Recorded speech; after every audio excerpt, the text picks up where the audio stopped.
Let us move on to our next questioner at the microphone over there. Mr. Edelman. Welcome to America, Mr. Mandela. I'm Ken Edelman. Those of us who share your struggle for human rights and against apartheid have been somewhat disappointed by the models of human rights that you have held up since being released in jail. You've met over the last 6 months 3 times with Yasser Arafat, who you have praised. You have told Gaddafi that you share the view on, and applaud him on his record of human rights and his drive for freedom and peace around the world.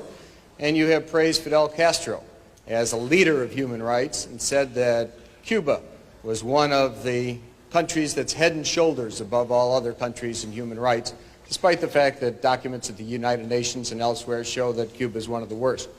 I was just wondering, are these your models of leaders of human rights? And if so, would you want a Gaddafi or an Arafat or a Castro to be a future president of South Africa?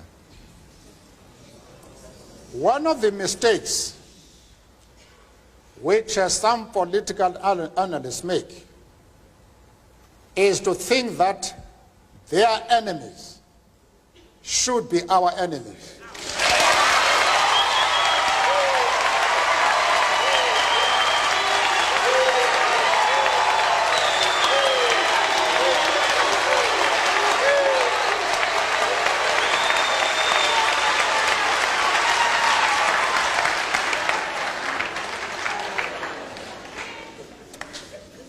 That we can and we will never do. We have our own struggle which we are conducting.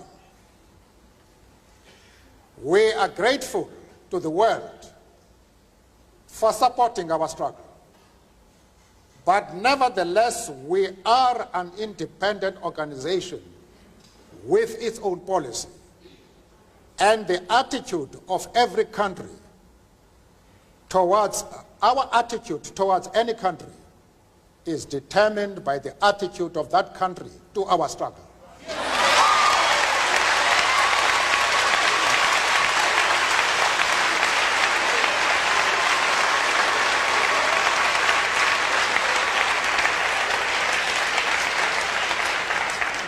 Yasser Arafat,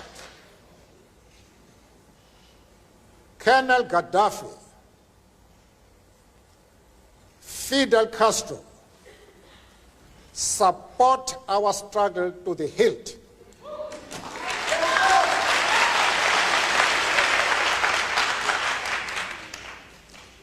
There is no reason whatsoever why we should have any hesitation about hailing their commitment to human rights as they are being demanded in South Africa.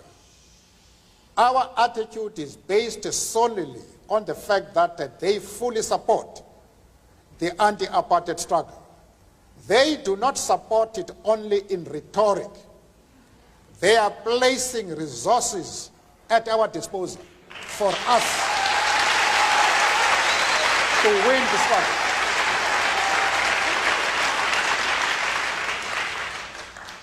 That is the position.